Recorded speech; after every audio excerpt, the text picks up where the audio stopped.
Assalamualaikum warahmatullahi wabarakatuh. Bismillahirrahmanirrahim. Allahumma salli ala sayyidina Muhammad wa ala alihi wa sahbihi ajma'in. Hadirin saudaraku sekalian yang dimuliakan oleh Allah Subhanahu wa taala.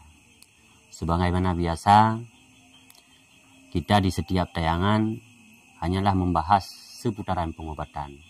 Sebagaimana janji kami di awal pembuatan video atau di awal pembuatan ajang YouTube ini, bahwa kami akan selalu memperkenalkan kepada saudara-saudaraku sekalian tentang tumbuh-tumbuhan yang tumbuh di sekitar kita, yang penuh dengan hikmah dan yang penuh dengan manfaat. Maka dalam kesempatan kali ini kita akan membicarakan seputaran penyakit lambung, di mana penyakit ini sendiri hampir semua kita manusia mengendap penyakit ini. Cuman saja terkadang ada saudara kita yang asam lambung, terkadang ada yang mah, terkadang ada yang lambung. Namun pada intinya penyakit ini adalah satu bentuk, cuma tingkatannya yang berbeda-beda. Di awal kita mengalami masalah mah, kemudian menjadi asam lambung, kemudian menjadi lambung. Jika saat terjadi penyakit lambung tidak kita obati, maka penyakit lambung ini akan berubah menjadi tipes. Ketika tipes tidak mampu kita obati, maka tipes ini akan menjadi penyakit kronis. Nah, di saat kronis ini permasalahan semua sudah sangat rumit untuk diatasi. Maka saudaraku sekalian yang dimuliakan oleh Allah Subhanahu wa taala, pada kesempatan yang sangat mulia ini, melalui ajang ini, saya ingin merekomendasikan kepada saudara-saudaraku sekalian bagaimana cara untuk mengobati penyakit lambung. Karena hampir semua di antara kita mengalami permasalahan ini. Bahkan di Indonesia ini sendiri, rata-rata 90% kehidupan kita terpolusi. Maka di antaranya mungkin sekitar 30% kita mengalami penyakit yang namanya lambung. Maka jangan skip dulu video ini, karena di sini kita akan membahas bagaimana cara pengobatan penyakit lambung itu tersebut dan apa saja yang kita butuhkan. Maka di sini di hadapan saudaraku sekalian, kita sudah menyiapkan bahan-bahan yang untuk mengobati penyakit lambung tersendiri. Nah, yang pertama di sini kita sudah menyiapkan pinang muda. Untuk pinang muda ini jangan terlalu muda, jangan kecek. Isinya seperti ini, isi yang sudah kita kupas seperti ini. Dia keras, cuma tidak begitu keras. Ini masih tergolong kepada pinang muda. Ini bahan yang pertama. Kemudian setelah itu kita membutuhkan yang namanya kunyit. Cuma ini hanya untuk kami tunjukkan kepada saudara-saudaraku sekalian. Cuma untuk obat itu yang lebih bagusnya inang kunyit atau induk kunyit. Itu yang lebih bagus untuk mengobati penyakit. Penyakit apa saja yang namanya kita obati dengan kunyit ini, lebih bagusnya kita pilih induk kunyit atau inang kunyit. Nah, yang ketiga, di sini kita membutuhkan daun kedondong pagar. Nah, bentuknya seperti ini. Ini daun yang masih muda. Kalau yang sudah tuanya seperti ini. Ini daun kedondong tua. Daun kedondong pagar. Nah, setelah itu kita juga membutuhkan kulit batang kedondong pagar. Nah, ini bentuk kulitnya yang belum kita bersihkan jamur-jamurnya, yang belum kita bersihkan gulma-gulma yang ada di kulit kedondong pagar tersebut. Nah, bagaimana cara membuatnya agar menjadi obat untuk penyembuhan penyakit lambung? Tutorialnya seperti ini. Yang pertama, di sini kita mengupas dulu pinang. Setelah kulit pinangnya kita kupas, kita ambil isinya seperti ini. Setelah itu kita ambil kunyit, dan kunyit ini kalau atau inang kunyit atau induk kunyit kita bersihkan dulu. Kita pastikan dulu pada kunyit ini tidak ada terdapat sedikit pun benda yang lain yang daripada kunyit itu sendiri. Baik tanah maupun pasir. Ini sudah benar-benar kita pastikan bersih. Karena semua itu untuk menjaga kita dari bakteri-bakteri yang lain. karena yang tujuannya kita untuk mengambil obat.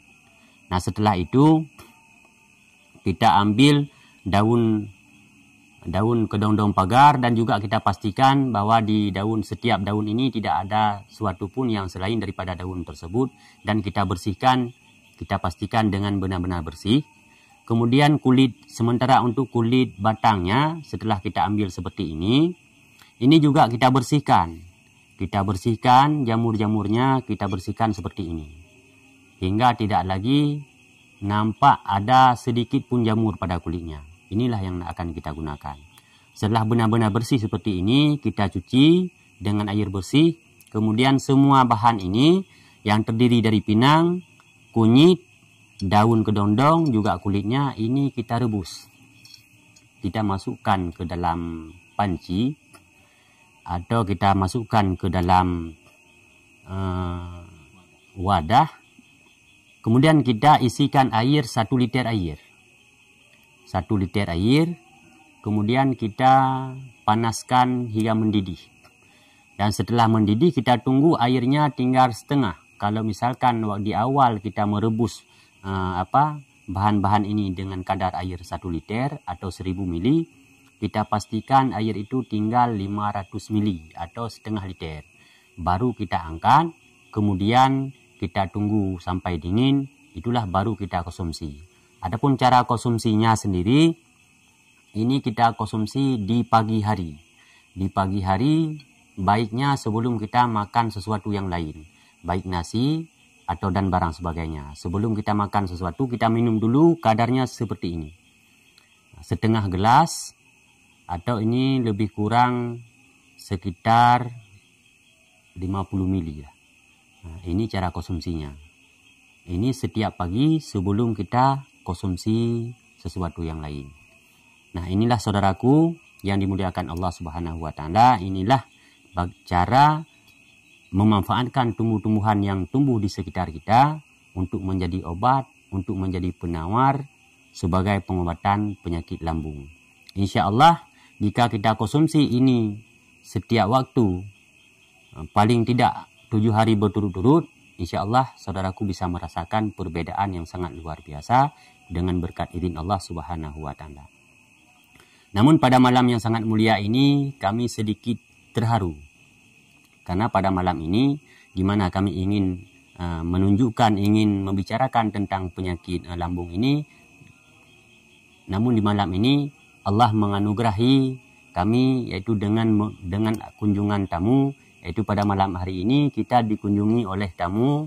Ini ada tamu-tamu kita yang tujuannya adalah untuk ingin mengetahui atau ingin mencari sedikit ilmu tentang bagaimana cara pengobatan penyakit lambung. Maka terinspirasi oleh kawan-kawan saya pada hari ini, oleh saudara saya pada malam ini, maka saya buat tutorial ini sekalian. Yang pertama kami tunjukkan kepada saudara kami di sini, juga kami tunjukkan kepada saudara-saudaraku sekalian yang dapat menyaksikan di YouTube video ini. Mudah-mudahan pada malam yang sangat mulia ini kita dapat mengambil intisari, manfaat dan natijah apa yang kami sampaikan. Cuma yang perlu kita ketahui pada malam ini adalah bahwa tumbuhan, betapa besarnya rahmat Allah yang telah menganugerahi kita dengan berbagai macam tumbuhan yang tumbuh di sekitar kita, yang terkadang kita tidak tahu apa fungsinya. Oleh karenanya saudaraku sekalian, Luqmanul Hakim atau Syekh Luqmanul Hakim sengaja mengarang berbagai kitab yang tujuannya untuk supaya kita hidup di akhir zaman ini dapat mengetahui dengan betul tumbuhan-tumbuhan yang baik untuk kita konsumsi. Di antaranya seperti ini, pinang. Ini kan sangat mudah kita dapatkan, saudaraku. Ini sangatlah mudah kita dapatkan. Terkadang pinang ini kita tidak tahu, selain konsumsi untuk sirih dan sebagainya, kita tidak tahu bahwa dalam pinang ini terdapat berbagai manfaat. Ya, untuk penyakit lambung, bahkan pinang ini juga bisa kita buat seperti jus yang dapat menjadi obat kejantanan pria. Namun nanti di video akan datang kita akan buatkan jus dan apa-apa campurannya yang bisa merangsang kaum lelaki atau bisa membuat gairah dan tahan lama. Insya Allah di video yang akan datang kita akan membahas sebagian tentang pinang muda.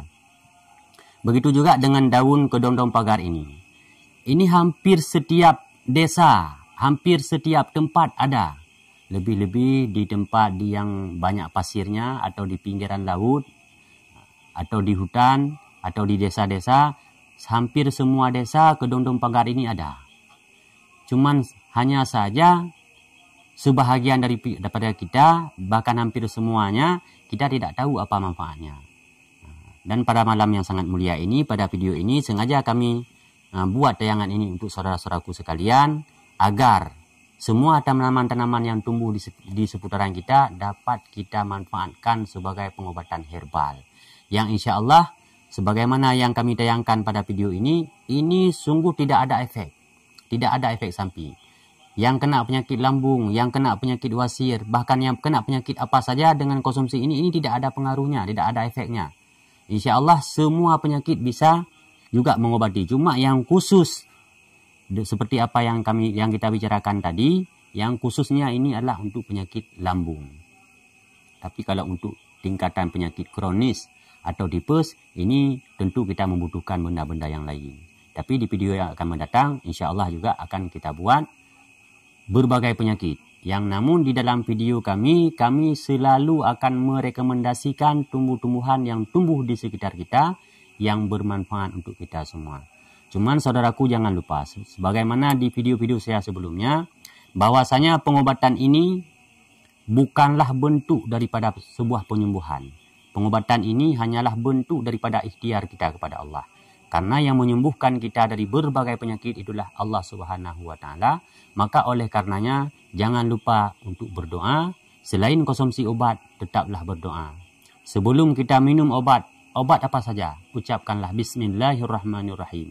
Dengan nama Allah yang pemurah lagi maha pengasih, semoga senantiasa menyembuhkan kita dari berbagai penyakit dan menjauhkan kita dari berbagai peristiwa.